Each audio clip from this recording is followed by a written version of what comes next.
Kita tahu bahwa krisis iklim saat ini sedang mengancam bumi dan setiap negara di seluruh dunia itu dimandatkan oleh UNFCCC untuk memiliki target penurunan emisi karbon di negaranya masing-masing.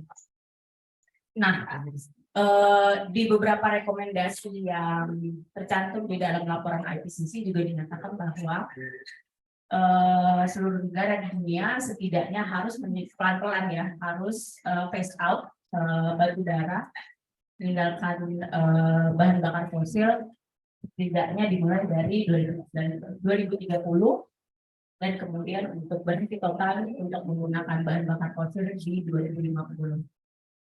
Indonesia sendiri sebenarnya memiliki target yang kita tahu terkenal masuk dalam dokumen NDC. Kemudian Indonesia juga memiliki target NZE, Net Zero Emission, yang ditargetkan di tahun 2060.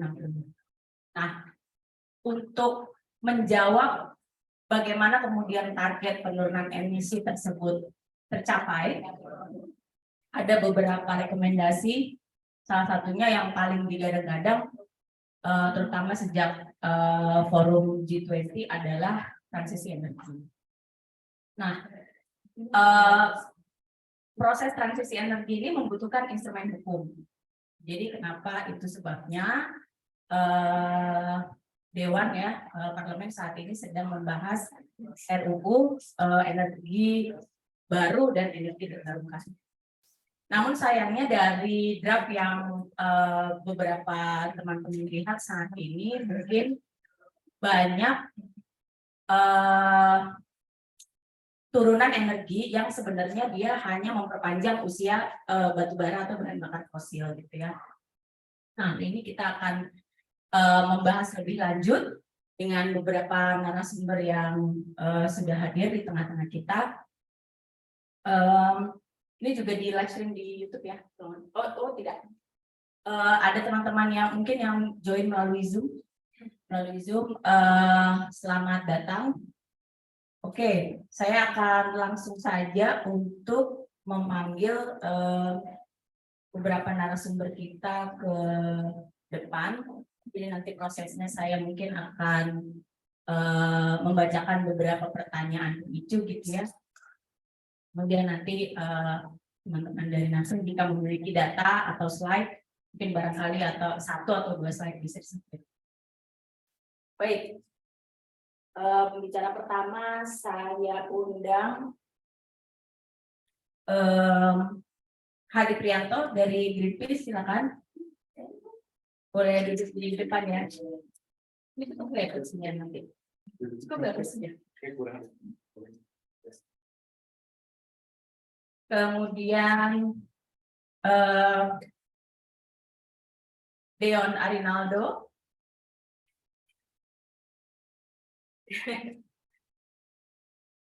Baik, Deon Arinaldo ini dari Energy Transition Program Manager ISR. Kemudian Mbak Rita Nindriani, Deputy Director ICEL, silakan. Kalau bangkunya nggak cukup nanti kita geser dari bangku depannya. Kemudian Mas Bera Triasdian, juru kampanye energi terbarukan. Sorry, astagfirullahaladzim. Maaf.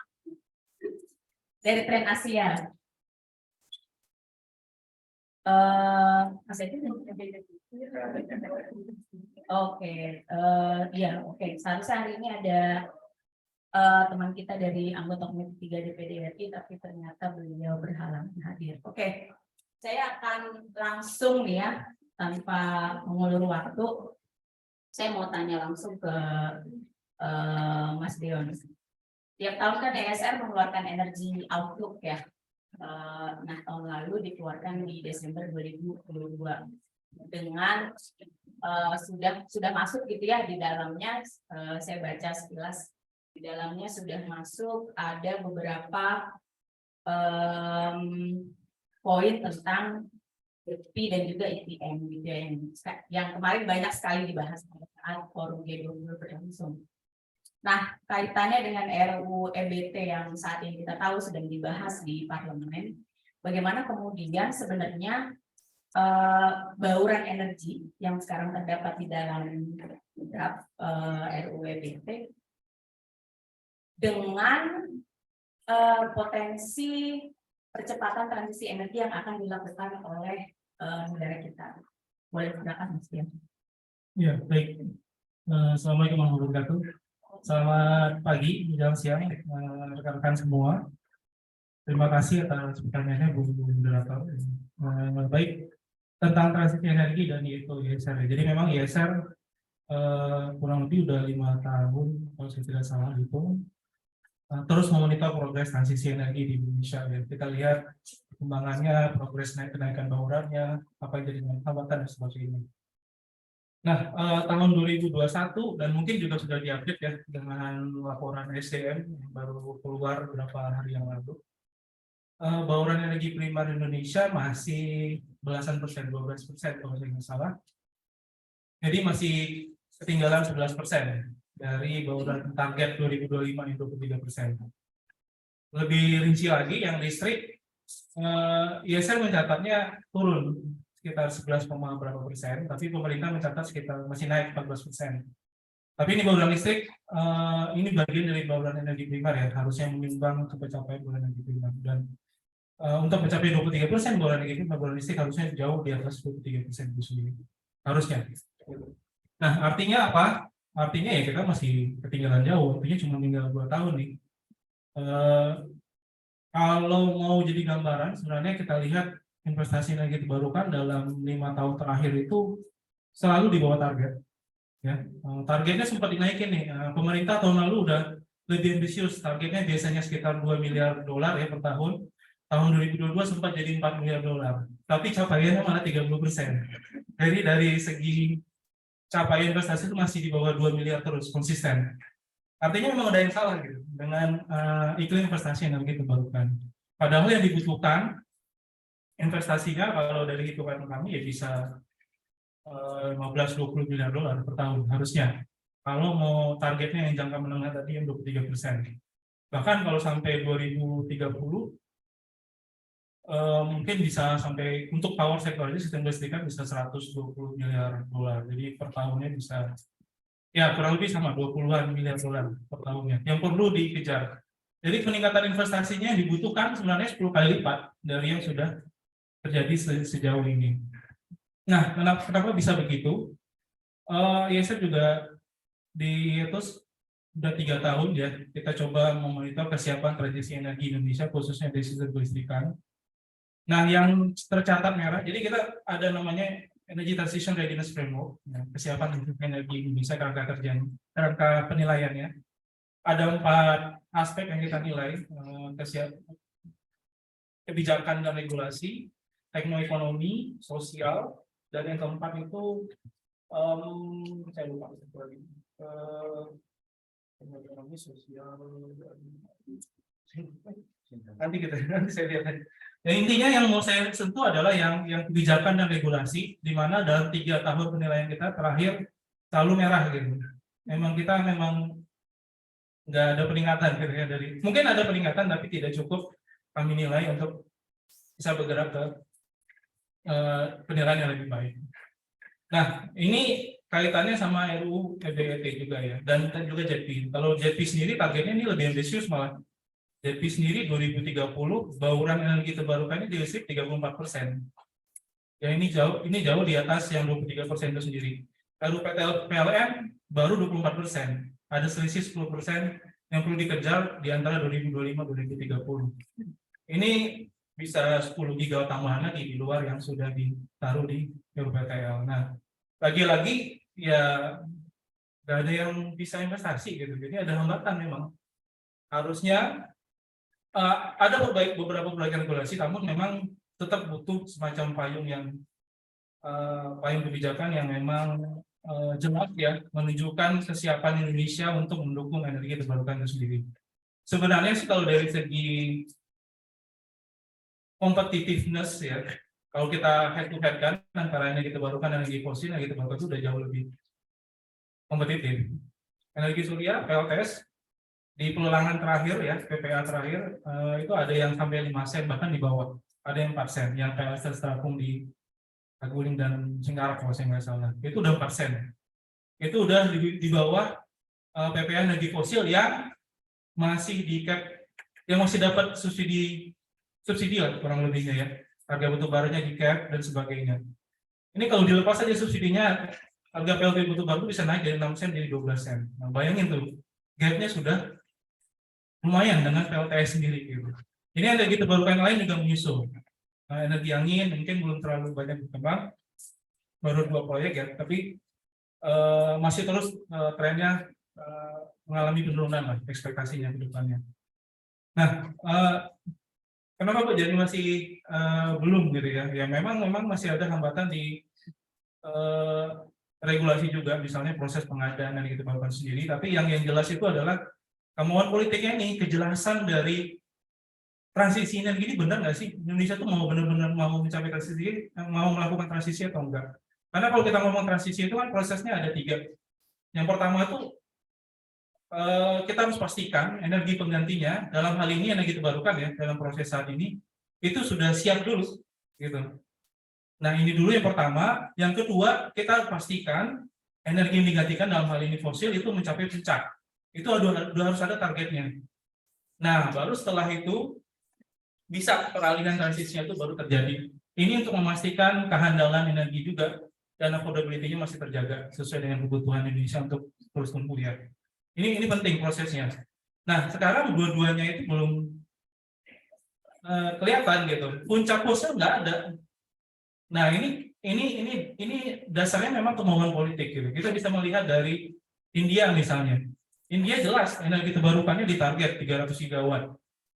300 gigawatt loh, dari padahal mereka di tahun ini setting targetnya di 2016-an awal kalau nggak salah. Nah mereka sudah targetkan 220-an giga, ternyata proyeksinya bakal melebihi target. Akhirnya mereka naikin lagi 300 gigawatt. Nah ini kan memang memberikan sinyal yang jelas ya kepada industri lokalnya India, kepada investasi yang dari luar juga. Oh ya ini prospektif nih di India. Mari kita bangun pabriknya, mari kita bangun juga pembangkit listriknya. Nah di Indonesia ini masih abu-abu gitu. Ini yang terlihat juga di RUU EBT yang saya lihat ya, yang sangat memperkeruh sinyalnya juga gitu. Ya ini kita mau transisi atau enggak? Di RUU EBT bahkan ada pasal yang menyebutkan transisi ya. Tapi memang menyebutkan dari energi tidak terbarukan ke energi baru dan energi terbarukan. Nah, padahal energi baru dan energi terbarukan sendiri secara fundamental memang sudah berbeda, nggak bisa disamakan. Gitu. Ini malah digabung, insentif yang diberikan, dukungan yang diberikan juga sama kurang lebih ya kalau kita bandingkan pasal-pasalnya. Ada dana pendukungnya, ada dukungan penyediaan tanah dan infrastruktur ya kalau saya nggak salah dari pemerintah daerah, pemerintah pusat juga sama gitu, disamakan. Padahal secara fundamental berbeda. Ya bayangin aja ada satu sumber, ya misalnya ada satu misalnya kita bertani aja lah sebagai analoginya, kita bertani ada yang tanah ini sangat subur, nggak akan habis sumber haranya gitu loh. Ya kita tanam apapun tumbuh terus gitu. Sama yang satu sumber haranya ya kayak tanah biasa lah, bakal kalau ditanam 2-3 kali akhirnya habis. Ya kan kita harus perlakunya berbeda ya. Secara akal sehat ya kita akan manfaatkan yang tidak habis dulu gitu seharusnya.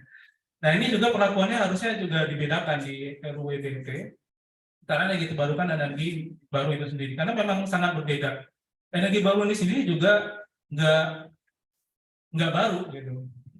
Energi baru ini sendiri sebenarnya udah dipakai dari tahun ya, bahkan ada yang 70 tahun lalu sudah dipakai kayak gasifikasi, likuifaksi bara itu udah Perang Dunia Kedua udah ada teknologinya. Nuklir apalagi 1970-an itu udah banyak yang bangun ya. Namun seiring berjalannya kenapa kok ini tidak muncul sebagai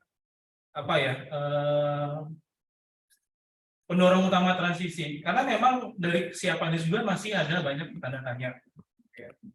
Kalau kita lihat yang mengembangkan gasifikasi, likuifaksi batu bara, karena mereka memang nggak punya pilihan gitu, pilihan untuk alternatif energi lain. Indonesia enggak, gitu kan? sumber dayanya sangat besar. Pemerintah baru ngeluarin 7.000 gigawatt, 3.600 ya, potensi energi terbarukan. Kita baru manfaatkan kurang dari 10 gigawatt. Tuh, kita ada 3.500 lebih yang belum dimanfaatin. Sekarang pembangkit listrik kita baru 70-an gigawatt. Itu semua diganti dengan energi terbarukan sampai 30-40 tahun lagi masih aman, semuanya bisa pakai energi terbarukan. Nah, sama dengan juga kalau di dunia terakhir saya baca ya, dari pemerintah itu menambahkan teknologi rendah karbon fungsinya sebagai energi baru. Yang mana ini sangat sangat berbahaya. Kenapa? Karena ini memberikan alasan, mungkin boleh dibilang, bagi energi fosil untuk tetap berada di sistem energi Indonesia gitu. Oh ya, nanti kita akan pasang energi teknologi rendah karbonnya, carbon capture and storage misalnya ya, untuk PLTU. Apakah teknologinya siap sekarang? Ya tidak gitu. PLTU dengan CCS itu sudah diuji coba di Kanada dan Amerika. Dua-duanya gagal, tidak ekonomis, dan memang gimana ya? Memang masih dari operasinya juga masih banyak kendala gitu. Ya karena memang lagi-lagi perbedaan fundamental itu sendiri antara energi baru dan energi terbarukan. Energi baru ini karena sumbernya terbatas, energi fosil juga kan energi baru ini rata-rata. Dan ini adalah komoditas yang diperdagangkan, kita sudah lihat sendiri 2022 harganya naik tinggi oleh faktor yang tidak bisa kita kendalikan gitu. Ini nggak menjamin ke depan seperti itu. Ini kan berarti kalau kita taruh sistem energi kita bergantung pada ini ya, bergantung pada energi yang harganya nggak bisa dikendalikan negara gitu ya. Ya kan yang bisa dikendalikan adalah harga jual ke konsumen ya. Tapi kan ujung-ujungnya bebannya ke negara gitu. Memang sejauh apa kita bisa negara bisa menanggung beban tersebut gitu. Kan ujung-ujungnya naik juga kan, yang BBM juga naik, listrik naik, walaupun nggak semua golongan. Nah, ini yang harusnya berubah proses transisi ini sendiri. Karena sebenarnya manfaatnya selain dari banyak ya, selain dari keekonomian energi terbarukannya juga lebih murah, sehingga energi sistemnya bisa lebih rendah biayanya, krisis iklimnya mungkin juga bisa terbantu ya, teratasi, mengurangi emisi karbon. Yang ketiga yang paling penting sebenarnya adalah opportunity sebenarnya, opportunity bagi Indonesia untuk membangun basis ekonomi baru. Itu yang penting sebenarnya. Ini Indonesia punya sumber dayanya sangat besar, pasarnya juga domestik sangat besar, jadi kita punya peluang untuk bangun industrinya, jadi basis ekonomi. Ya ini strategi yang harusnya juga gabung ya antara transisi energi dan juga transformasi ekonomi itu sendiri, kalau kami melihatnya. Ya sederhananya bisa lihat di Cina, nanti saya kepanjangan. Tolong diingatkan. Kita bisa lihat Cina, ya di Cina sekarang kendaraan listrik itu udah brand Cina udah bisa kita lihat di mana-mana. Share-nya udah hampir, saya baru lihat di bisnis Indonesia ya. Share global BYD sama Wuling itu di total udah hampir 30%. Tuh, bayangin loh, 20 tahun lalu kita kalau mau mikir mobil atau otomotif ya, ingatnya cuma Jepang, Eropa, Amerika gitu. Cina dengan strateginya ya masuk ke kendaraan listrik jadi basis ekonomi barunya, dia sudah bisa ngambil share global. Nah ini Indonesia juga bisa dengan energi terbarukan dan juga mungkin teknologi bersih lain. Ya itu mungkin yang missing dari strategi transisi energi secara keseluruhan dan kaitannya dengan RUU-PT. Mungkin dicukupkan sekian dulu ya. Terima kasih. Oke, baik, Mas Dino. Tadi kan ini saya mencatat beberapa poin. Jadi tadi kalau soal hambatan ya, mengapa energi terbarukannya masih belum juga secara masif gitu pemanfaatannya. Padahal secara harga mungkin sudah bersaing gitu ya. Kalau batu bara nggak disubsidi mungkin sebenarnya sama gitu harganya sekarang. Jauh lebih murah malah. Kemudian teknologi juga semakin berkembang, semakin lebih mudah gitu ya. Tren global juga ke arah sana. Transisi energi ini kan adalah sesuatu yang pasti gitu ya. Kemudian tadi nyinggung soal ternyata memang regulasinya, kebijakan dan political will-nya gitu. Nah, ngomongin soal regulasi nih, aku mau ke Mbak Greta. Ini kan sebenarnya harusnya gitu ya, ketika ini masuk ke dalam pembahasan gitu, harusnya kita merasa cukup senang gitu ya. Oh, ternyata ada kemauan gitu ya untuk melakukan ini gitu. Ada niat lah gitu. Tapi ternyata setelah dilihat kok kayak gini gitu kan. Kita jadi bertanya-tanya apakah memang yang saat ini ya, draft yang saat ini dibahas ini cukup nggak sih menjadi sebuah payung hukum gitu ya untuk kita ke arah sana gitu, untuk kita ke arah transisi energi seperti yang kita harapkan. Silakan. Ya, terima kasih Mbak. Selamat siang teman-teman semua. Saya mungkin melanjutkan dari Mas Dion juga, dan sedikit mungkin ya secara histori kita coba ngeliat ke belakang. Aisal mencoba untuk mencermati proses ini dari tahun 2018 kalau nggak salah, meskipun mungkin pembahasan sudah dari tahun sebelumnya. Menarik ketika kita bicara apakah Indonesia butuh regulasi untuk mempercepat transisi energi, iya, jawabannya iya gitu. Kemudian apa namanya, regulasi seperti apa? Regulasi yang tentunya sama kayak kata Kak Dion tadi, memberikan sinyal yang pasti untuk pengembangan energi terbarukan gitu. Nah, tapi memang kalau dalam RUU ini kita lihat bagaimana sinyal tersebut justru tidak ada. Ya memang ada energi terbarukan bisa dibahas di sini, bagaimana pemberian insentif kepada energi terbarukan, kemudian dukungan terhadap energi terbarukan, termasuk apa namanya penyediaan lahan dan sebagainya. Tapi dengan hadirnya energi baru yang tadi Kak Dion sampaikan, itu justru dalam undang-undang ini itu tidak ada pembeda antara energi baru dan energi terbarukan. Itu prioritasnya itu kita mau yang mana gitu, nggak jelas oleh dalam RUU ini. Nah, kalau kita lihat dulu tahun 2018 pertama kali naskah akademik yang muncul RUU ini, Aisal cukup kritis sebenarnya terhadap naskah akademik itu. Kenapa? Karena naskah akademik itu kan basis terhadap cita-cita satu undang-undang seharusnya. Waktu kita mencermati naskah akademik itu, hal yang menarik adalah dalam undang-undangnya itu muncul kan, oke, kita akan membangun nuklir, kita akan membangun gasifikasi batubara dan sebagainya. Tapi di naskah akademiknya yang dibahas tuh hanya cost-nya, jadi nggak ada benefitnya nuklir itu apa, benefitnya gasifikasi batubara itu nggak ada. Justru yang ada di naskah akademik saat itu adalah bagaimana banyak negara, Jerman saat itu sudah phase out juga dari nuklir dan sebagainya, tapi kemudian dalam pasal-pasal yang muncul adalah oke, ayo kita bangun nuklir gitu. Itu kan satu logical policy yang sangat terlihat gitu. Tapi kemudian by the time diskursus terus berjalan dan kemudian ya kemudian naskah akademiknya diubah kembali gitu, naskah akademik diubah dan kemudian memberikan justifikasi kenapa pada akhirnya kita membutuhkan energi ini. Energi baru, kira-kira kayak gitu. Yang sebenarnya nanti kita bisa bahas selanjutnya bagaimana itu sangat apa namanya ya banyak lah, banyak diskursus dan banyak argumen-argumen yang cukup banyak bisa kita counter sebenarnya.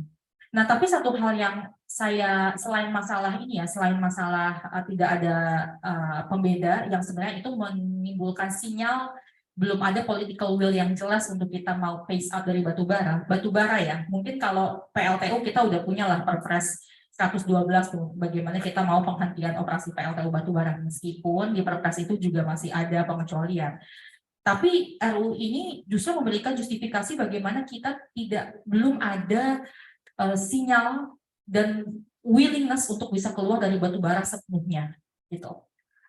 Dan satu hal lagi sebenarnya yang patut untuk dicermati adalah bahwa di regulasi di berbagai negara manapun, Aisal kemarin mencoba mencoba melihat regulasi di berbagai negara, tidak ada, atau mungkin saya takut bilang nggak ada, takutnya karena ada, tapi setidaknya dari sekian regulasi yang kita cermati, biasanya bahas energi baru, gasifikasi batubara, nuklir, itu pasti beda dengan regulasi tentang energi terbarukan. Nggak ada yang sama. Kenapa? Resikonya itu beda. Itu satu. Life cycle-nya itu beda, tata cara produksinya itu beda. Kalau kita ambil contoh misalnya di Australia, dia full gasification-nya itu dia ada di undang-undang migasnya gitu, kalau seandainya di sana. Atau di Afrika Selatan bicara soal polyculture itu dia di Mineral and Petroleum Act-nya mereka gitu. Nggak sama gitu, karena secara sistem, secara risiko itu pasti beda. Dan itu sebenarnya memberikan sinyal bagaimana mereka ingin betul-betul, karena mereka juga ada regulasi tentang renewable energy juga gitu ya, meskipun renewable energinya agak masuk ke regulasi yang lain, tapi memberikan sinyal bagaimana ini dua hal yang terpisah dan kita mau prioritaskan untuk pengembangan energi terbarukan gitu. Nah itu yang sebenarnya kita masih missing di situ gitu. Jadi sebenarnya kita nih arahnya mau kemana sih? Kalau secara regulasi itu masih banyak belum terlihat. Termasuk satu dikit, kalau misalnya kita bilang kita ada RUPTL nih gitu, RUPTL Green, RUPTL katanya kan 51% ada bauran energi terbarukan. Tapi kalau dilihat di situ sebenarnya kalau teman-teman cermati satu-satu, proyeknya itu masih banyak yang dalam tahap perencanaan loh sebenarnya, iya kan? Masih dalam misalnya dalam kuota tersebar dan sebagainya, itu banyak banget. Yang itu sebenarnya belum, saya harus katakan itu tuh belum sinyal yang kuat untuk investor, karena itu belum ada misalnya lelangnya kapan, jadwal lelangnya kapan dan sebagainya, itu tuh belum clear. Mau dibangun di mana itu juga belum clear gitu.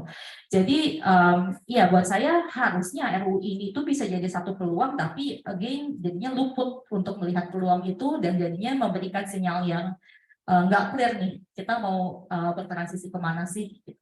Itu dulu mungkin Mbak. Terima kasih. Baik, terima kasih.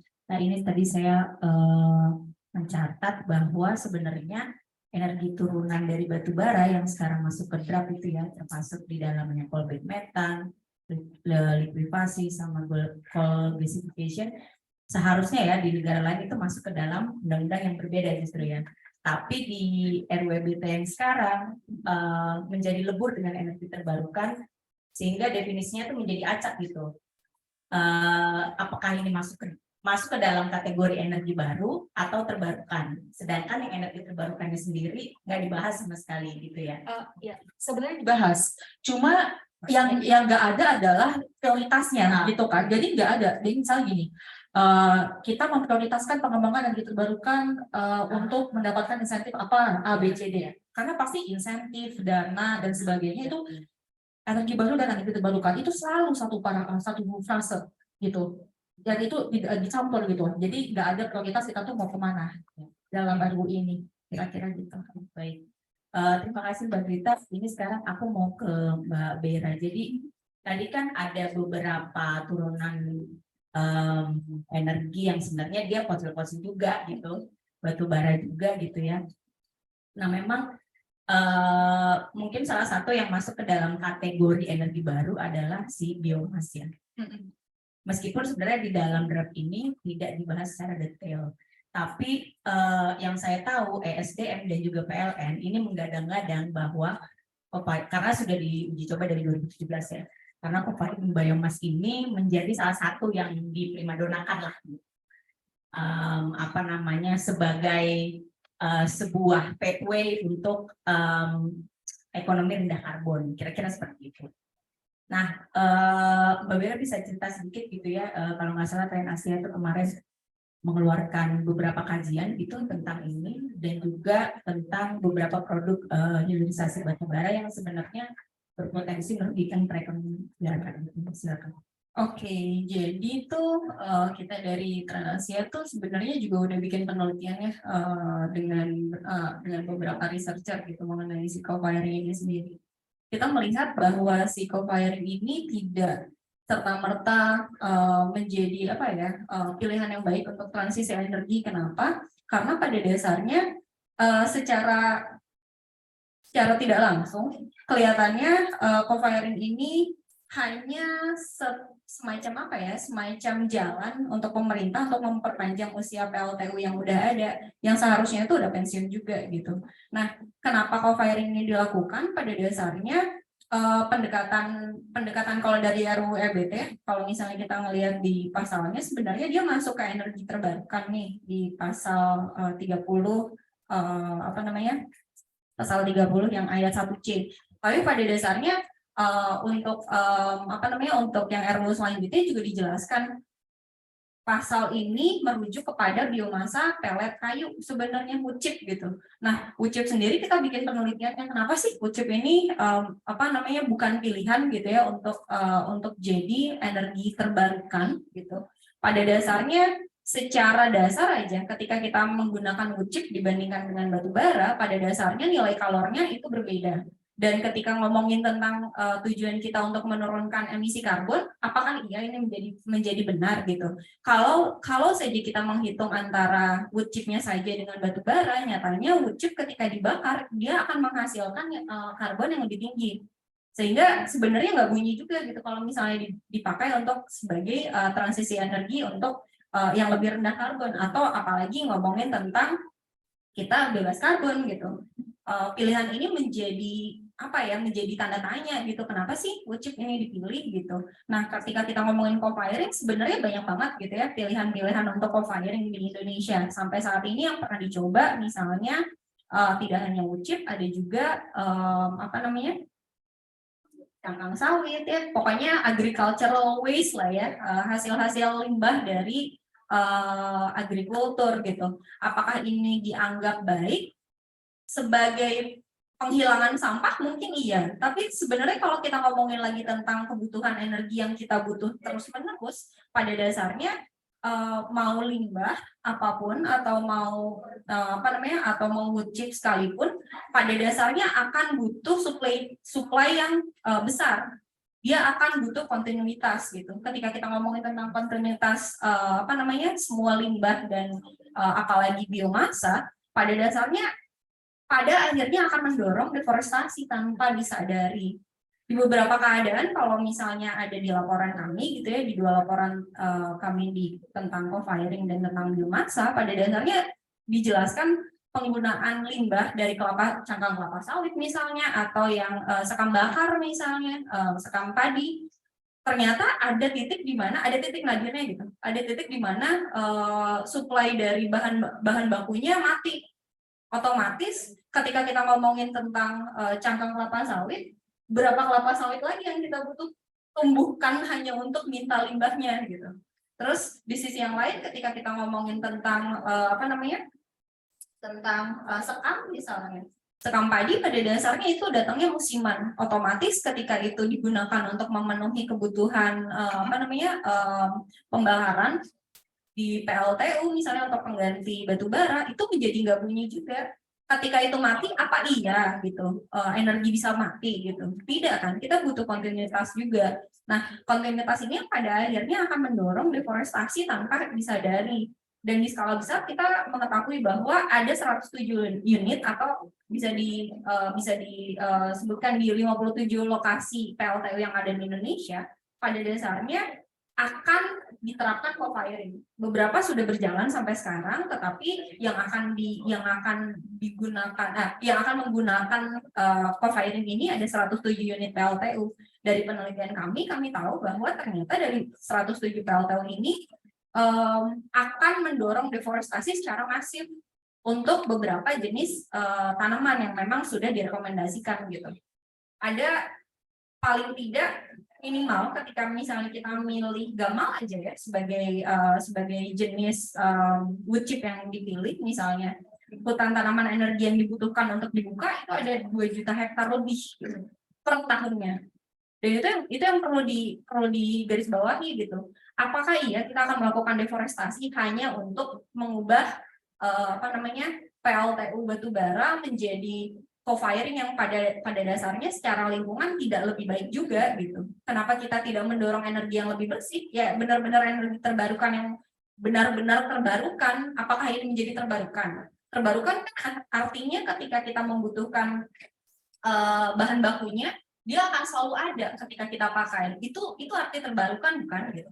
Nah, yang jadi pertanyaan adalah ketika kita ngomong tentang biomasa apapun gitu, pada dasarnya pertanyaan terbarukan itu menjadi muncul lagi gitu. Apakah benar itu terbarukan? Ketika kita pakai, apakah tidak habis? Nyatanya juga ada titiknya, kebutuhannya dibandingkan dengan kemampuan dia untuk beregenerasi itu tidak sama gitu. Dan itu yang perlu dipertanyakan, apakah baik untuk mendorong co-firing ini menjadi solusi untuk penurunan emisi gitu ya secara untuk memenuhi transisi energi kita itu sendiri. Begitu sih. Oke, baik. Jadi bisa dibilang ini tuh land data, land garuk ya. Jadi yang data gimana, yang garuk gimana.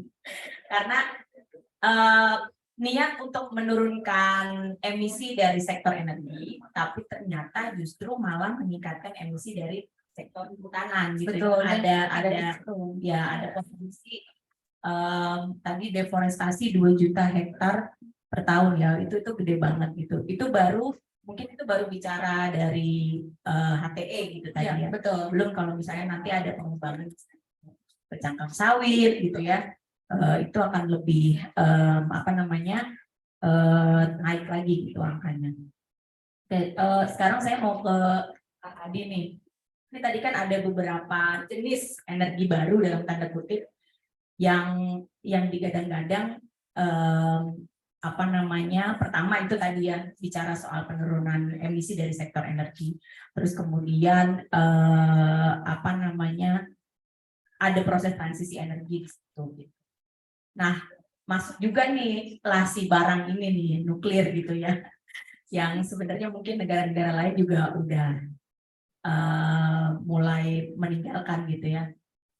Tadi ada jenis-jenis energi baru, kemudian masuk lagi energi nuklir.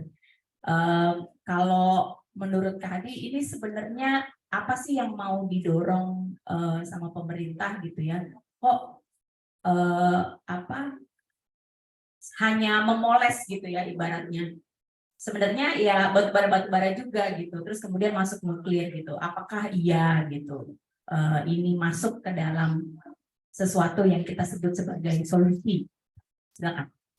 Oke, ya terima kasih. Jadi jelas banget ya di RUU-BT itu di pasal 9 ayat 1 itu di highlight banget gitu bahwa sumber energi baru itu adalah nuklir dan termasuk sumber energi baru yang lainnya, dan itu juga masih terlalu luas gitu. Bahkan mungkin seperti yang tadi Mas Deon atau Mbak Ninda bilang, mungkin bisa masuk seperti coal liquefaction gitu, atau batubara tercairkan atau batubara tergaskan gitu, atau mungkin juga bisa menangkap si gas metan batubara gitu. Jadi kayak Indonesia nih pengen nggak sih sebenarnya untuk bertransisi energi, padahal kita udah mendeklarasikan diri di G20 kemarin kita akan melakukan transisi energi. Nah, kalau mungkin pemerintah tuh kayak suka bertanya, kenapa sih Greenpeace itu suka banget gitu ya menolak nuklir? Harusnya kita balik nih pertanyaannya, kenapa pemerintah itu ngotot banget untuk membangun nuklir gitu? Padahal negara-negara kayak Jerman aja itu udah pengen banget phase out nuklir gitu ya. Itu sampai tahun kemarin sebenarnya 3 PLTN terakhir itu udah pengen ditutup. Bahkan ya mungkin karena ada perang di Rusia dan Ukraina ini, itu jadi diperpanjang, dan rencananya memang tahun ini atau tahun depan itu 3 PLTN terakhir itu akan ditutup. Nah, sebenarnya kalau ngomongin soal nuklir, ya memang udah nggak ada alasan sih kenapa kita harus menerima soal nuklir ini gitu. Karena dari segi pembangunan aja dia memakan waktu yang cukup lama gitu. Dibanding misalnya dengan PLTS atau pembangkit listrik tenaga surya yang bisa dibangun 250 MW dalam waktu 9 bulan, dan itu bisa dilakukan secara simultan maupun paralel gitu ya. Sementara PLTN itu untuk membangun sekitar 2000 MW itu membutuhkan waktu itu paling cepat itu 10 tahun. Bahkan kayak US aja, Amerika itu dalam 30 tahun terakhir dia hanya mampu membangun 1 PLTN. 2 PLTN lagi di daerah Georgia itu baru bisa teroperasikan dari tahun 2005 itu di tahun 2025 atau 2027. Kayak gitu. Terus yang kedua dari segi biaya, ini juga sangat mahal. Kalau kita tadi udah disebutin juga sama Mas Deon, PLTS itu sekarang harganya udah jatuh banget ya dari 1 dekade terakhir. Mungkin biaya untuk pembangunan aja sekarang udah sekitar $1.000 per kWh gitu, atau per 1000 watt. Sementara kalau kita bandingin sama nuklir itu membutuhkan biaya itu paling rendah itu 6.500 atau paling tinggi itu sekitar 12.000. Jadi memang perbandingannya tuh jauh banget, sekitar 5-7 kali lipat lah begitu. Terus resiko-resiko lainnya juga ya masih banyak ya, kayak misalnya kalau dibilang nuklir ini sebagai jawaban gitu atau sebagai solusi sebagai untuk membangun rendah emisi, ternyata ya enggak juga gitu. Dia tetap menghasilkan emisi karena ya uraniumnya tetap perlu digali, tetap perlu ditambang, ada proses transportasi yang menggunakan bahan bakar fosil, terus dari proses pembangunan si PLTN-nya juga tetap menggunakan bahan bakar fosil ya, dan ya sepanjang hidupnya bahkan sampai di akhir hayatnya juga dia tetap harus tetap harus menggunakan energi fosil atau pembuangan gitu ya, pelepasan emisi. Karena ya si PLTN ini kan thermal gitu ya, atau tetap membakar air untuk menghasilkan uap untuk menggerakkan turbin. Jadi dia mengeluarkan uap air yang bikin ya temperatur bumi ini juga makin panas gitu. Itu ya apa lagi ya? Juga resiko dari kesehatan. Mungkin teman-teman udah tahu limbah radioaktif itu perlu disimpan cukup lama, bahkan sampai 20.000 tahun gitu ya. Dan ini juga kayak apa ya? Ketika misalnya PLTN itu dibangun, PLTN yang ada di Indonesia itu kita punya cadangan uranium itu sekitar 1.608 ton. Itu yang udah terukur. Kalau yang masih hipotetik itu ada sekitar 59.000. Nah, dari total cadangan uranium ini yang 1.600 ini yang sudah terukur, kalau kita jadikan untuk PLTN yang kapasitasnya 1.000 megawatt itu hanya bisa bertahan sekitar 6 tahun atau 6 tahun setengah. Lalu sisanya itu pakai apa gitu? Udah pembangunannya lama, dipakainya sebentar, terus ada limbah radioaktif yang juga bisa bertahan cukup lama gitu, dan itu akan bikin biaya APBN membengkak gitu ya. Jadi alasannya apa gitu kalau kita masih pengen membangun PLTN ini? Itu sih paling. Oke, terima kasih. Ini sebelum saya ke sesi tanya jawab, mungkin nanti dari masing-masing pembicara ya, saya mau minta mungkin nanti nih ya, kalau misalnya barangkali gitu kan teman-teman departemen dengar apa yang kita diskusikan gitu hari ini.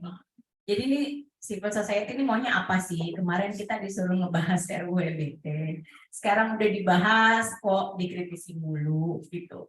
Jadi maunya apa gitu? Maunya kita apa namanya, pasti mereka mungkin ya akan bertanya-tanya, ini udah bagus loh kita masukin ini dan memang kita memerlukan ini gitu, tadi seperti kata Mbak Rita bahwa perlu payung hukum untuk apa namanya melakukan proses transisi energi gitu ya. Boleh mulai dari Mas Dew mungkin. Jadi kalau ada teman parlemen yang nanya, jadi maunya apa sih? Kita udah bahas nih kok masih kayak gini gitu. Ya dari kami sih dari dulu sama ya pesannya, kita tetap konsisten, kita melihat bahwa energi baru ini ya nggak bisa digabung dengan energi terbarukan. Ini undang-undang ini memang harus jelas mendukung energi terbarukan saja. Jadi tadi kalau tadi udah sempat disebutkan ya secara sekilas perbedaannya apa, kenapa kok ini harus dipisahkan gitu. Karena memang dari segi risiko tadi memang berbeda jauh. Kalau kita lihat energi baru ini sendiri kan rata-rata teknologi cukup kompleks, ya kompleks. Kalau mau dibangun harus skala gede-gede, gitu ya. Kalau bangun juga lama. Ini semua kaitannya risiko tadi. Jadi kalau misalnya ada kendala atau apa-apa, ujung-ujungnya ya duitnya mahal. Gitu. Nah, ini juga kelihatan dari dialog-dialog atau diskusi terkait energi baru sejauh ini, ya. Dan ada di pasal RUU EB ini yang berbahaya juga ya, bahwa ini pemerintah bisa menugaskan untuk bangun energi baru dan ini ada kompensasi atau subsidi yang bisa disiapkan kalau misalnya nggak apa yang ditugaskan itu ada inilah nggak cocok lah dari sini bisnis. Ya ini resikonya berarti kan dari undang-undangnya bisa dialihkan ke pemerintah ya, gitu kan? Ini untuk bisa menarik investasinya itu sendiri. Jadi energi baru ini yang berbahaya menurut saya gitu ya. Seperti yang nuklir tadi ya, 10 tahun itu tuh masuk ini loh cepat. Biasanya tuh bisa nilai 5 tahun. Nah, 5 tahun investasi $2 miliar ya. Anda pinjam duit di $2 miliar. Bunganya berjalan terus nih 10 tahun. Pas tahun ke-10 belum siap. Harus 5 tahun lagi kayak kita perkirakan. Bunganya nambah lagi. Iya, dan baru setelah 15 tahun, 10 tahun ada revenue-nya. Nah, ini kenapa biaya teknologi energi baru yang cenderung butuh investasi besar, bangun lama itu sangat-sangat beresiko gitu. Dan risiko ini mau ditanggung dulu sama pemerintah kita. Kalau pemerintah Indonesia badan usaha ya. Jadi sangat bahaya. Nah ini beda sekali sama yang energi terbarukan, yang mana pembangunannya itu bisa skala sangat kecil. Ya, jadi yang bisa bangun nggak hanya segelintir orang di Indonesia, tapi yang bisa bangun banyak masyarakat bisa ikut semua gitu. Ya, ya mungkin yang tidak hanya PLTS atap yang sudah lumayan cukup familiar ya kita. Beberapa alternatif seperti biogas rumah itu kan juga sudah ada yang cukup baik, saya rasa sekaligus membantu ekonomi daerah sekitarnya juga kan yang punya sumber energi terbarukan ya. Jadi kalau melihat dari sisi ini udah jelas ada fundamental perbedaan yang sangat signifikan antara energi terbarukan dan energi baru. Pembangunannya juga cepat sehingga risiko yang tadi ya yang ngulur-ngulur itu ya masih ya nyicilnya telat sebulan, beda lah sama nyicilnya telat 5 tahun ya. Itu udah jelas ada perbedaan risiko yang sangat jauh. Nah, kalau di RUU-BT saat ini semuanya itu disamakan. Jadi ada dana energi terbarukan, energi baru dan energi terbarukan, yang pemerintah juga menyediakan dukungan insentif fiskal non fiskal, itu disamakan semua. Padahal ini enggak fundamental different gitu. Nanti ujung-ujungnya mungkin malah udah kesedot di yang energi barunya gitu. Karena kan ini yang kelihatan besar, ya mereka juga yang punya akses lobby dan apa juga yang lebih kuat ya. Ya takutnya malah kesedot sana. Jadi energi terbarukannya malah nggak terutilisasi. Ujung-ujungnya transisi energinya nggak terjadi. Energi fosilnya masih banyak juga. Nah ini yang kritikal. Kenapa kok harus jelas dukungan seperti apa yang dibutuhkan energi terbarukan, dan kalau mau energi baru ya silakan dikeluarkan dari sini karena nggak cocok di sini, dan kalau mau dibahas di pulau lain ya itu nanti kita bisa bicarakan lagi seperti apa. Yang penting untuk energi terbarukan itu sangat dibutuhkan dan perlu untuk jelas mendukung energi terbarukan. Ya mungkin itu ada tambahan dari yang lain. Mbak Dwi tadi pertanyaan yang sama. Ya sebenarnya dari dulu kita memang selalu call-nya selalu itu cabut energi baru dari undang-undang ini, selalu kayak gitu. Kenapa? Tadi satu saya nambahin sedikit, ketika tidak ada prioritas dan tidak ada pembeda, itu ada hal yang lucu sebenarnya. Jadi kita di dalam undang-undang ini tuh ada namanya renewable energy certificate gitu ya, sertifikat energi terbarukan gitu. Nah, kemudian itu adalah sebenarnya kan renewable energy certificate itu kan untuk memberikan disinsentif untuk energi fosil kan sebenarnya. Dan karena mereka yang mengembangkan energi fosil itu mereka harus mengembangkan energi terbarukan at some point, tapi kalau mereka nggak ngembangin itu mereka harus membeli sertifikatnya kan gitu. Tapi kemudian dana untuk pengembangan, dana yang dihasilkan dari sertifikat energi terbarukan ini nanti bisa didanain untuk pengembangan energi baru yang mana energi fosil lagi gitu, batu bara lagi gitu kan. Jadi sebenarnya nyaru gitu. Kita tuh mau insentifnya tuh kita mau mendukung yang mana sih untuk pengembangan ke depannya gitu. Itu bahayanya yang utama kenapa kita penting untuk betul-betul memprioritaskan betul-betul ada pembeda dan memprioritaskan pengembangan energi terbarukan ke depannya gitu. Dan satu lagi yang buat saya yang kritikal adalah kita ini masih cukup lacking dalam mendefinisikan sebenarnya transisi energi yang kita mau tuh kayak gimana sih gitu. Dalam artian kita tuh butuh sumber energi yang seperti apa ke depannya. Oke, kalau seandainya kita butuh sumber energi yang rendah emisi gitu. Ya nuklir mungkin dia rendah karbon kita bisa bicaranya atau seperti apa, tapi enggak juga. Tapi sebenarnya kan argumennya kan seperti itu gitu kan, nuklir adalah rendah karbon gitu. Tapi sebenarnya kalau kita lihat di luar masalah emisi dan di luar masalah karbon ini ada risikonya. Apakah kita mau mengembangkan energi-energi dengan resiko yang besar kepada lingkungan dan resiko yang besar terhadap masyarakat, kesehatan masyarakat, dengan kita mempunyai pilihan energi terbarukan yang minim resiko tersebut gitu kan. Itu di satu sisi. Dan di sisi lain juga ketika kita bicara batu bara rendah emisi tadi Kak Bera udah sampaikan rendah emisi co-firing enggak juga, secara life cycle enggak juga. Batu bara tercairkan, batu bara tergaskan sangat tidak juga. Kalau kita lihat secara life cycle, dia kalau kita bandingkan dengan gas alam dia 2 kali lebih besar emisinya. Gitu. Jadi kita itu mau mengembangkan seperti apa itu juga sepertinya tidak jelas, dan itu yang secara kritikal harus diakses dalam undang-undang ini. Cita-cita transisi energi kita tuh mau apa sih gitu. Itu kan. Terima kasih. Mbak Bera, silakan. Oke, kayaknya pendapatnya satu suara ya sebenarnya. Ada baiknya balik lagi nih, si RUU EBT kan pada dasarnya RUU EBT kalau yang sekarang ya, RUU EBT kan pada dasarnya emang dibangun dari RUU EBT ya, benar-benar tulus terbarukan. Tetapi pada akhirnya ada perkembangan di mana RUU EBT ini berkembang menjadi pilihan-pilihan energi yang pada akhirnya tidak bunyi juga, tidak sejalan dengan transisi energi yang diinginkan. Kalau misalnya memang transisi energi yang diinginkan itu ingin mengurangi jumlah emisi karbon di lingkungan, pada dasarnya pilihan energi baru dan terbarukan seharusnya memang sudah dipisah, karena tadi sekali lagi seperti yang Mas Don bilang sama Mbak Grita bilang, pada dasarnya kedua hal ini memiliki purpose atau tujuan yang berbeda, cara yang berbeda, harus dengan harus dengan pengendalian yang berbeda juga, memiliki risiko yang berbeda juga. Kenapa pada akhirnya transisi energi ini dibangun dengan dengan seakan-akan kayak ada klaim kalau energi-energi baru maupun energi terbarukan yang sesungguhnya adalah solusi palsu juga seperti yang co-firing itu menjadi pilihan-pilihan di mana seperti mengamini kalau energi-energi baru ini tuh rendah karbon. Dari mana rendah karbonnya gitu, dari mana keadilan sosial yang kita inginkan gitu, mana sih? Nggak ada juga gitu. Pada akhirnya yang perlu dipertanyakan adalah komitmen dari pemerintah lagi ya, apakah memang transisi energi ini memang ingin dilakukan atau tidak. Kalau memang ingin dilakukan, kenapa sih, apa sih susahnya mendukung energi terbarukan yang jelas-jelas sebenarnya bisa langsung digunakan untuk skala yang jauh lebih kecil, dana yang lebih kecil, terus pemanfaatan yang lebih targetnya lebih jelas.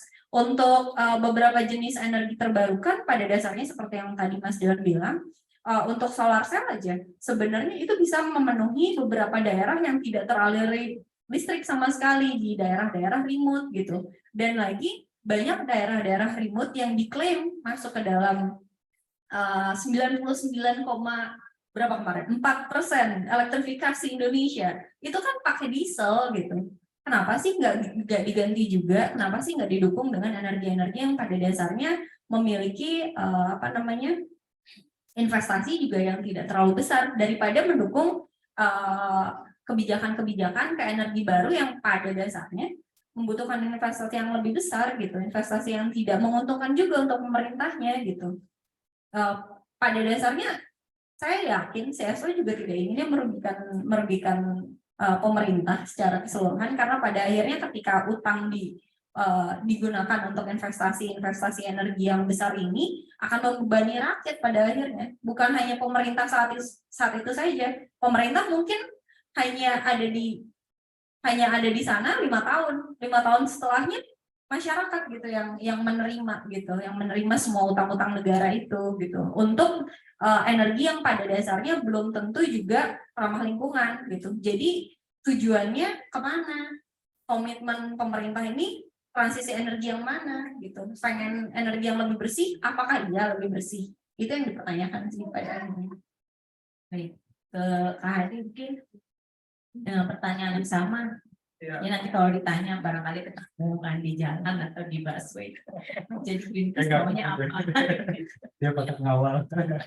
Ya, kalau ini mungkin kita sama kayak judul presiden kita kali ini ya, soal arah RUU EBT.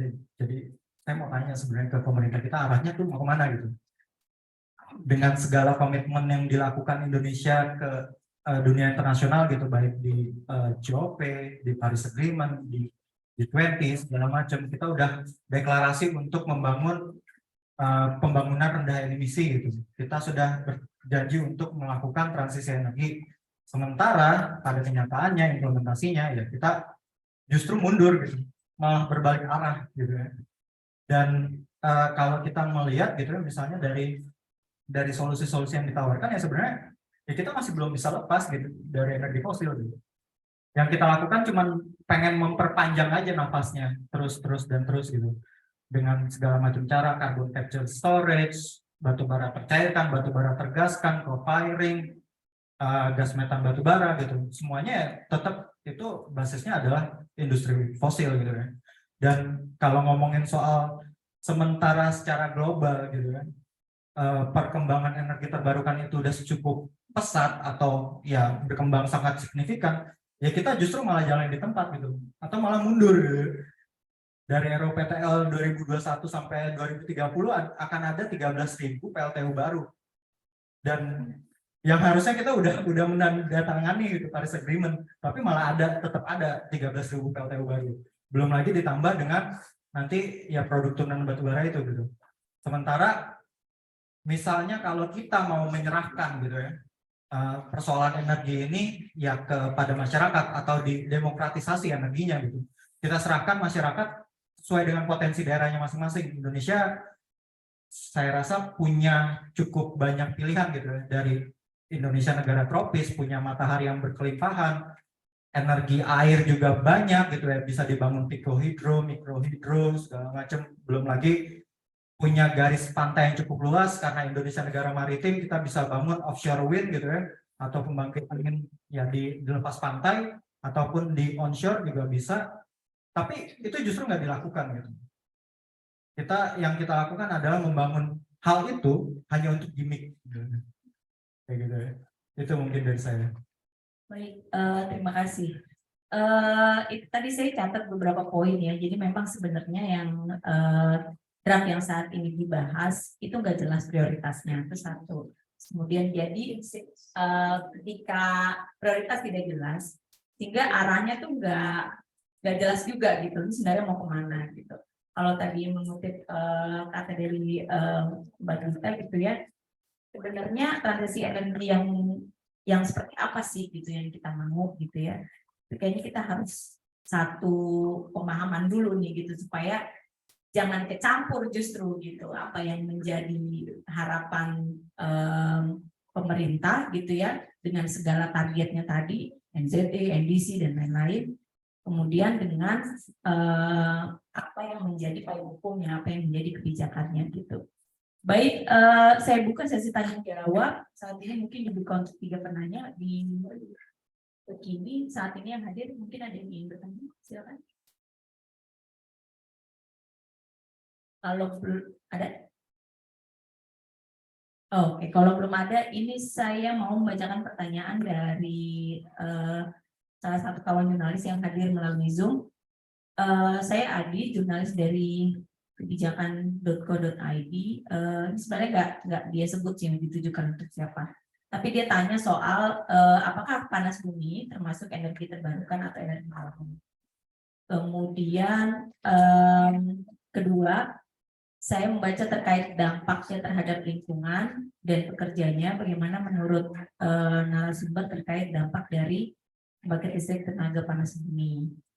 Ketiga, apakah ada jalan tengah antara jenis bauran energi panas bumi yang tidak berdampak pada lingkungan hidup dan masyarakat sekitar? Mungkin ke Mas Dewan kali ya, panas bumi termasuk energi terbarukan atau energi baru asal?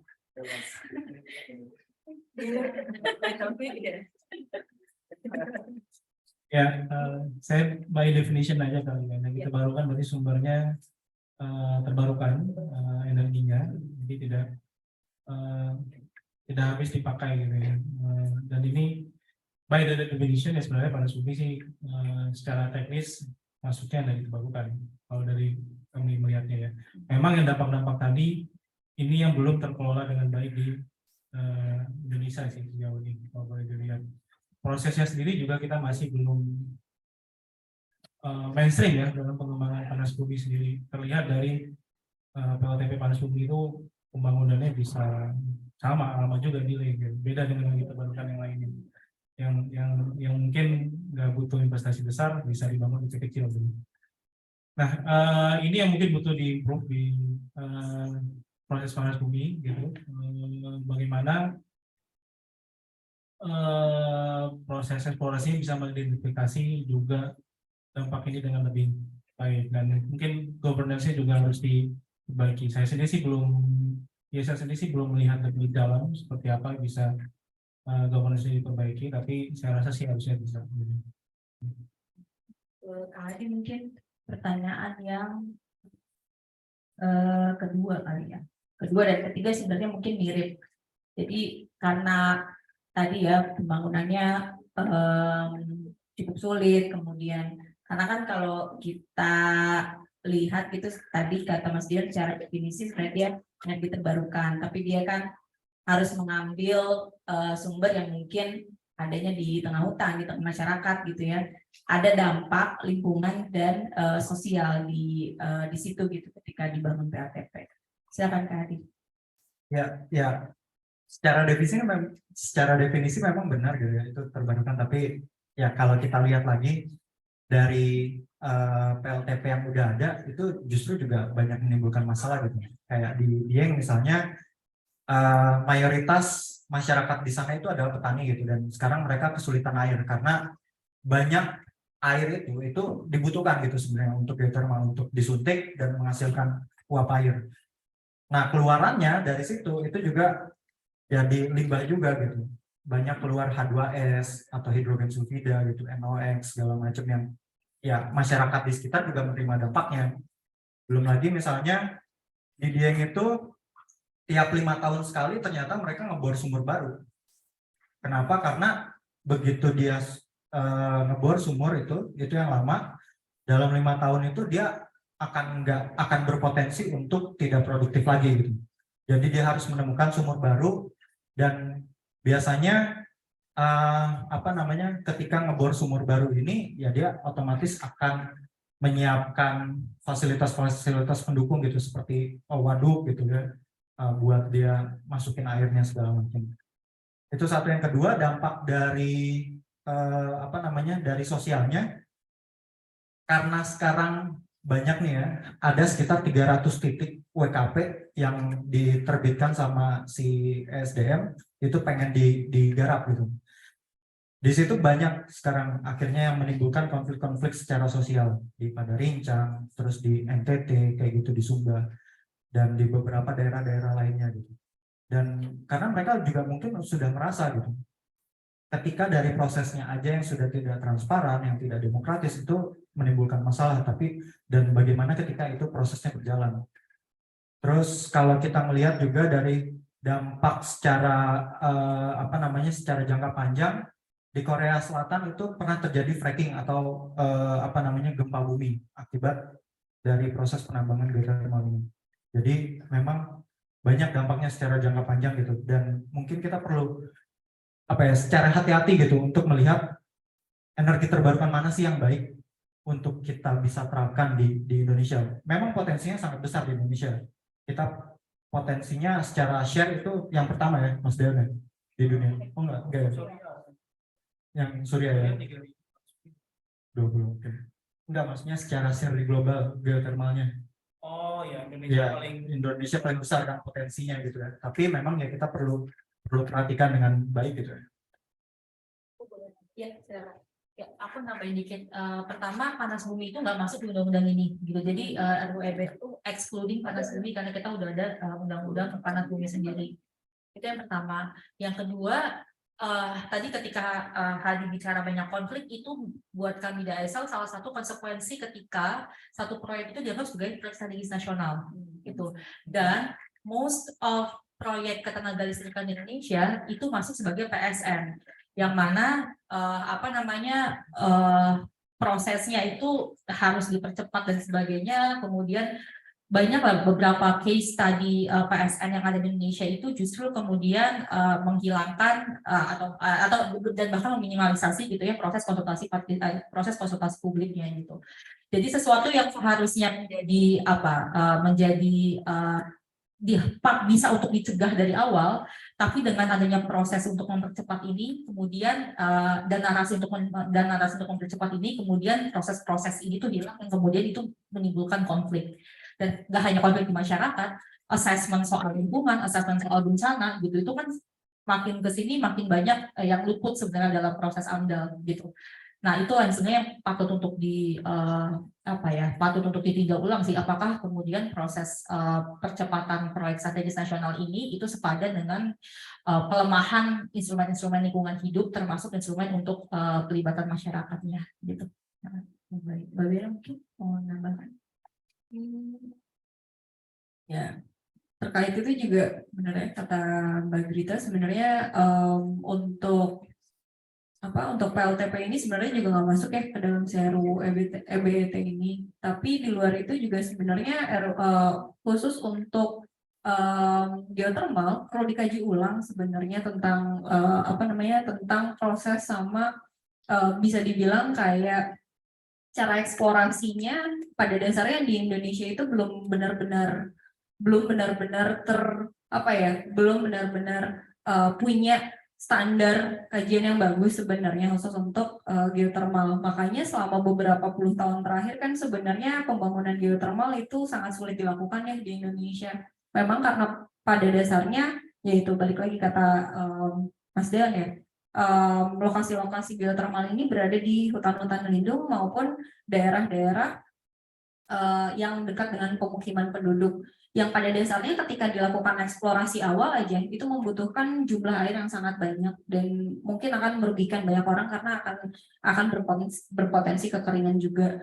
Mungkin untuk sumber energinya dan pemanfaatannya cukup baik, tetapi belum ada regulasi terkait yang jelas sebenarnya untuk pemanfaatan geothermal ini. Di luar itu mungkin juga jika ada regulasi baru khusus untuk geothermal, sebaiknya perlu dikaji ulang nih, apa sih, apakah ini baik untuk lingkungannya atau tidak, baik untuk masyarakatnya atau tidak, dan sebagai perhitungannya pun harus dikaji ulang gitu, apakah investasinya baik atau tidak untuk pemerintahnya gitu untuk itu, karena emang pada dasarnya yang dirasa sampai saat ini dihitung cukup baik adalah energi-energi terbarukan yang lebih kecil skalanya. Ketika kita buat energi-energi yang lebih besar skalanya, mau itu energi baru maupun energi terbarukan, masih perlu dipertanyakan karena banyak regulasi dan banyak juga secara teknologi perlu dipertimbangkan gitu lebih dalam lagi soal itu. Terima kasih. Oke, baik, terima kasih.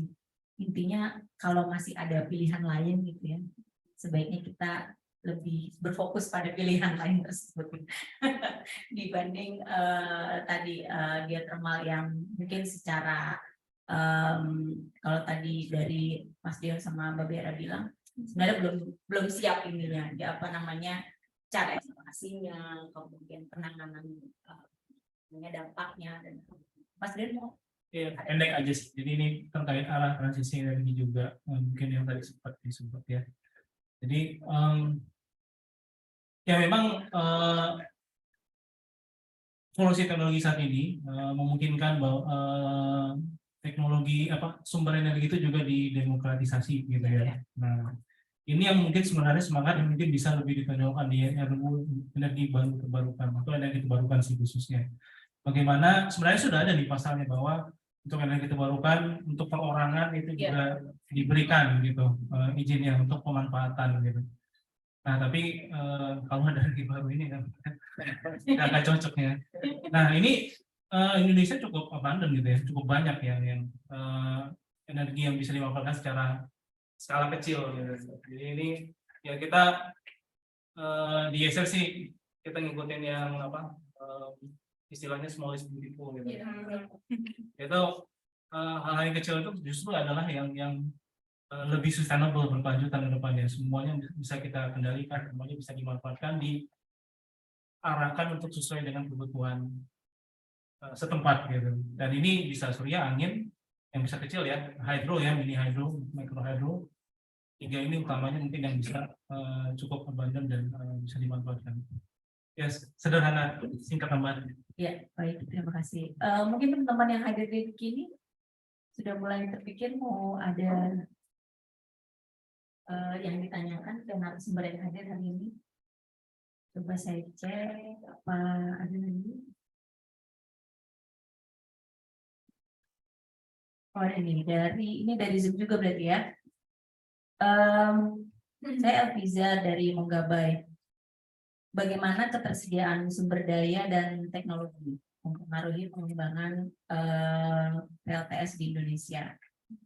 Kemudian apa saja hambatan regulasi dan bisnis yang harus diatasi untuk mempercepat pengembangan PLTS, bagaimana PLTS dapat membantu mengatasi masalah energi dan global. Oke, ini nggak ada keterangan juga ditujukan ke siapa. Mungkin yang pertanyaan pertama mungkin ke Mas Deon, bagaimana ketersediaan sumber daya dan teknologi PLTS. Yang kedua mungkin ke Mbak Grita, hambatan regulasi untuk mempercepat pengembangan PLTS. Yang ketiga mungkin nanti bisa ke Mbak Bera dan Kak Hadi ya, soal apa namanya, apakah pengembangan PLTS ini dapat membantu mengatasi masalah energi dan lingkungan global. Silakan. Potensi ya tadi ya. Ya. Ya, potensi mungkin dari data official SDM sudah disebutkan ya, sudah diupdate. Angka terakhir sekitar 3.000 gigawatt. Dari ISL sendiri sebenarnya sudah punya kajian juga untuk potensi energi terbarukan. Kita mengkaji lahan yang bisa dimanfaatkan ya. Ini lahannya memang lahan besar, lahan kritis. Sudah kita cek semua. Kira-kira sebenarnya potensinya bahkan bisa 7.000 gigawatt sebenarnya. Jadi lebih besar lagi. Dan dari segi potensi ekonominya, kalau kita lihat sih sebenarnya industrinya sudah mulai berkembang, sudah ada manufakturnya, tapi walaupun memang di bagian agak terhilir ya, jadi lebih ke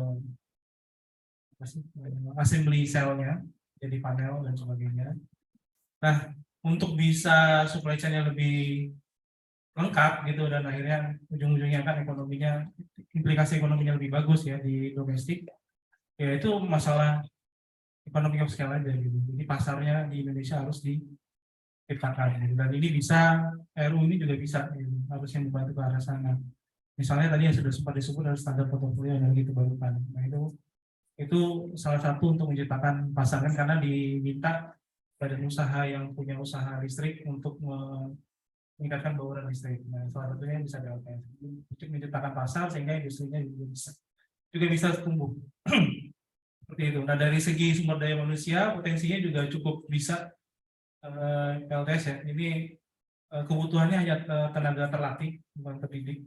Jadi rekan-rekan kejuruan ya, sekolah kejuruan, SMP itu bisa dilatih dan udah bisa jadi SDA yang siap membantu berkarya di industri ini sendiri.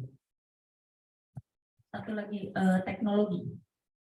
Iya, teknologi tadi sekilas dari segi industri kita udah ada yang assembly panel ya. Paling yang belum kita kuasai memang yang masalah pembentukan silik ingotnya, wafernya, ya, potong-potongnya jadi bikin solar cell-nya. Nah itu memang kalau dari beberapa jurnal yang saya baca itu masalah scale aja gitu. Sekarang kita kapasitas produksi PLTS kurang lebih sekitar 500 mega, nggak berubah banyak karena utilisasinya juga rendah di domestik. Untuk mencapai sana agar ada yang membangun industri itu kan biasanya itu ekonomi scale ya. Ya mungkin pasarnya butuh sekitar 1 giga gitu. Jadi itu udah bisa bangun, udah ada investor yang tertarik untuk bangun. Ya, itu artinya lapangan pekerjaan dan ya ekonomi juga di Indonesia. Oke. Ke Mbak Grita nih tadi hambatan regulasi dan bisnis ini maksudnya hubungan finansial mungkin. Ya, regulasi terkait dengan PLTS. Kalau kita lihat kan sebenarnya permen SDM yang soal PLTS itu adalah permen SDM yang jadinya cukup sering diubah beberapa kali ya. Diubah beberapa kali sih? Ya, 2 kali 3 kali dan sekarang lagi proses diubah juga gitu. Dan itu apa namanya di luar sekarang kan pembahasannya yang ekspor impornya kalau nggak salah mau dihapus ya. Ekspornya dihapus. Di luar itu jadi apa setback. Tapi itu juga menimbulkan sebenarnya ada sinyal bahwa ada legal uncertainty sebenarnya dalam pengembangan energi terbarukan. Yang sebenarnya itu loophole seperti itu yang harusnya bisa diadres dalam RUU ini gitu. Tapi RUU ini kemudian lupa untuk mengadres itu. Termasuk kemarin kalau kita lihat di media juga banyak konsumen yang cukup protes terkait dengan izinnya misalnya. Yang agak sulit dan sebagainya. Tapi bagaimana kemudian RUU ini mengadres perizinan tersebut itu juga tidak jelas gitu. Dibilang perizinan akan dimudahkan, tapi kemudian perizinan untuk pembangkit seperti apa yang dimudahkan? Janganlah nuklir yang justru dimudahkan gitu kan, janganlah batu bara yang justru dimudahkan gitu. Justru energi-energi terbarukan seperti ini yang sepatutnya untuk dimudahkan, kira-kira gitu. Itu sih kalau satu lagi, kalau soal TKDN ada ini nggak ya isu kalau apakah dia masuk ininya kalau secara hitungan ISR cukup tinggi juga ya. Mas 2019 masih tinggi sih. Masih. Sekarang iya, Iya. untuk TKDN itu makanya harus barengan sebenarnya. Betul, dan sebenarnya RUU LBT ini juga punya chance untuk membahas terkait dengan TKDN itu juga nggak juga dibahas gitu. Jadi masalah dari RUU ini adalah bukan hanya RUU ini memberikan insentif untuk energi fosil, tapi juga luput untuk melihat hal-hal penting yang perlu dibahas dalam pengembangan energi terbarukan gitu. Itu dari saya. Apa tadi yang ketiga? PLTS dapat membantu mengatasi masalah energi. Ini mungkin maksudnya kaitannya dengan krisis energi ya, dan lingkungan global. Kalau misalnya mau menjelaskan dari beberapa contoh aja ya di masyarakat, pada dasarnya pemanfaatan PLTS ini banyak berkontribusi untuk listrik ya di daerah-daerah yang jauh lebih kecil dan remote area gitu. Ketika misalnya nih yang barengan sama Tren Asia aja kita pernah ngevideoin di pesantren Miskat misalnya, mereka 100% pakai energi terbarukan, mostly dari dari pembangkit listrik tenaga surya. Ada juga yang setengah-setengah, misalnya di Kedung Ringin sama di Gempolrejo, mereka juga mengembangkan gitu pada dasarnya pemanfaatan si energi surya barengan tapi ya di hybrid dengan si angin gitu. Pada dasarnya yang paling menarik adalah pemanfaatan energi terbarukan ini menjadi mungkin kalau disebut sebagai tulang punggung tidak, tapi membantu perekonomian warga secara langsung. Misalnya di Kedung Ringin dengan adanya energi terbarukan ini khususnya untuk PLTS, mereka at least kalau subuh mereka belanja ke pasar, mereka nggak gelap-gelapan. Kegiatan ekonomi masyarakat di pagi hari itu menjadi berjalan akibat adanya tambahan dari energi surya aja, hanya untuk lampu penerangan jalan gitu. Maksudnya kalau misalnya mau melihat apakah ini membantu perekonomian secara luas, iya gitu. Untuk beberapa daerah apalagi yang tidak teraliri listrik, atau misalnya dia teraliri listrik tapi dari PLTD gitu ya, dari diesel, tetapi dieselnya tidak datang tepat waktu, setiap waktu, atau perhitungannya ternyata salah, mereka kehabisan diesel gitu di tengah-tengah. Pada dasarnya PLTS ini menjadi pilihan. Kenapa? Karena termasuk yang paling mudah dipasang dibandingkan dengan energi terbarukan yang lain gitu. Dia bisa secara retrofit. Retrofit itu artinya dipasang untuk bangunan-bangunan yang memang sudah ada gitu. Jadi memang sebisa mungkin ada lahan yang luas, tidak terpapar dengan matahari, tidak terpapar dengan tutupan apapun, misalnya dari bayangan, dari awan gitu ya. Selama ada itu, matahari bisa diterima langsung itu energinya dan bisa dimanfaatkan. Memang efisiensinya tidak terlalu tinggi untuk PLTS, tapi matahari itu abundan gitu energinya, sehingga sebenarnya energi sekecil apapun akan sangat bermanfaat, apalagi untuk daerah-daerah yang secara ekonomi mereka rentan dan jauh dari on-gridnya PLTN yang besar gitu. Itu sangat membantu sih sebenarnya. Silakan, ada tambahan? Pertanyaan yang ketiga Yang ketiga yang membantu emisi ya. Ya. Ya, kalau dibilang membantu untuk menurunkan emisi ya banget sih. Karena yang tadi misalnya kalau dibilang dibandingin ya, misalnya kayak PLTS sama PLTN gitu. PLTN itu ya dia terus-terusan.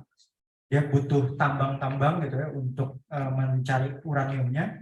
Dari uranium itu nggak bisa langsung dipakai gitu, tapi harus diolah dulu, di-refine, itu menjadi dari biji uranium menjadi uranium untuk jadi bahan bakar PLTN. Sementara kalau misalnya PLTS itu sekali pasang udah gitu, paling hanya maintenance, dan itu pun nggak terlalu sulit sebenarnya. Itu low cost maintenance yang bisa bertahan bisa sampai 25, 30 atau bahkan lebih gitu ya, tergantung dari kualitas si solar panelnya. Terus kalau dibilang tadi kata Mbak Ninda soal regulasi, memang ya secara economic of scale-nya udah mapan gitu teknologi solar panel, karena di secara global udah banyak berkembang ya, tapi memang di dalam negeri itu kita terhambat oleh regulasi gitu, kayak misalnya PLN, aturan PLN soal 15% dari kapasitas terpasang. Siapa yang mau masang listrik di rumah dari 2200 watt listrik PLN terpasang, kita cuma boleh dipasang 200 sampai 300 watt. Siapa yang mau gitu masang solar panel kayak gitu. Jadi memang sengaja dibikin tidak menarik gitu ya. Insentif subsidi itu nggak diberikan untuk energi-energi terbarukan. Padahal kalau misalnya masyarakat mau mengembangkan itu mau banget gitu. Dari riset yang dilakukan sama Greenpeace di tahun 2020, kita juga udah melakukan riset menanya ke beberapa responden, hampir 80% masyarakat di sekitar Jakarta dan kota-kota besar lainnya tuh pengen masang solar panel, tapi memang kendalanya adalah di persoalan berapa harganya tidak tahu, tidak terus untuk mendapatkan meteran exing-nya juga sulit banget gitu ya. Bahkan sekarang dengan ada regulasi CPLN yang cuma 15%, jadi ya memang sangat dihambat gitu. Gitu. Baik, ada pertanyaan dan satu lagi deh dari teman-teman yang hadir di Kekini. Tadi sudah 2 dari Zoom, sekarang mungkin saya kasih kesempatan 1. Belum ada, masih malu-malu. Atau mungkin nanti bisa langsung menghubungi narasumber ya.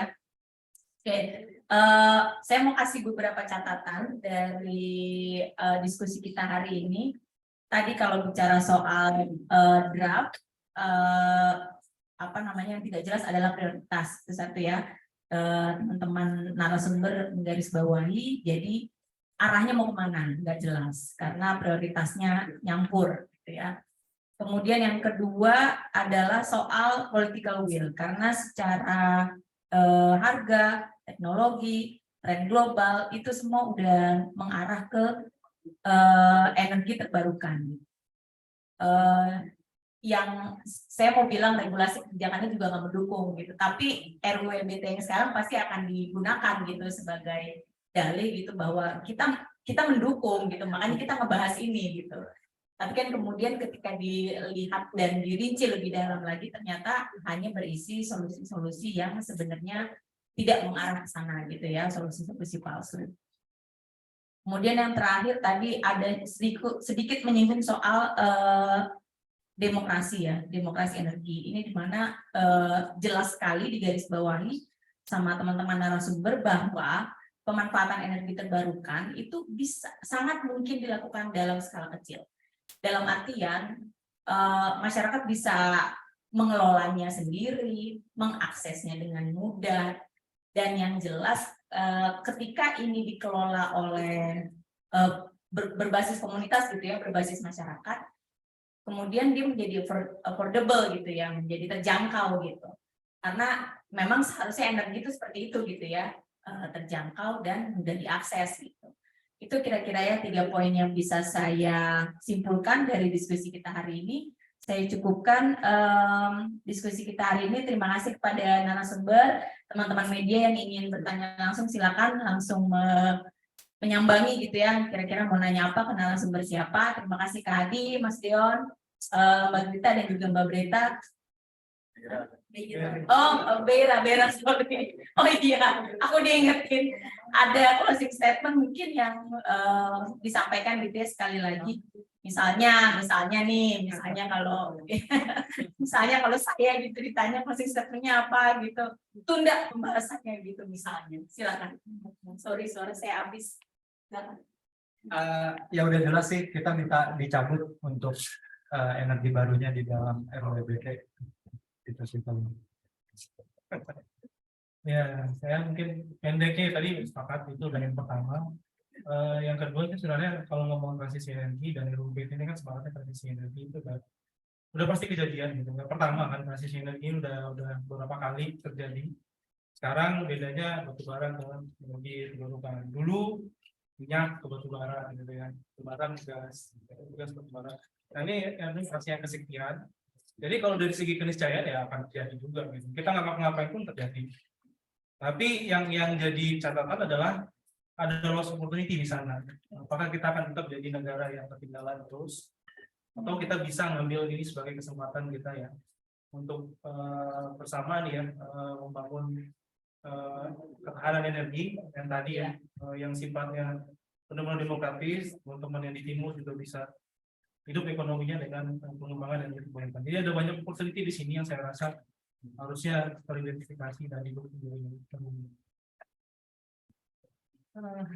Iya, kalau saya aku cabut dua RUU ini masih loss of opportunity. Yang ketiga adalah gini, RUU ini itu kita butuh kita butuh regulasi terkait dengan energi terbarukan yang kuat. Tapi memang RUU ET, saya nggak mau bahas EB-nya ya. Saya RUU ET itu bukan satu-satunya jawaban. Kita masih punya banyak PR yang perlu untuk di oversee lah untuk pengembangan energi terbarukan. Gimana misalnya transparansi perencanaannya, kemudian gimana kemudian integrasi ini dengan target-target yang ada di NDC dan sebagainya, itu PR, another PR gitu. Jadi saya rasa ini satu RUU ET itu satu peluang, tapi pemerintah dan DPR jangan luput untuk melihat PR-PR yang lain. Kayaknya sudah disebutin deh. Jadi bingung juga.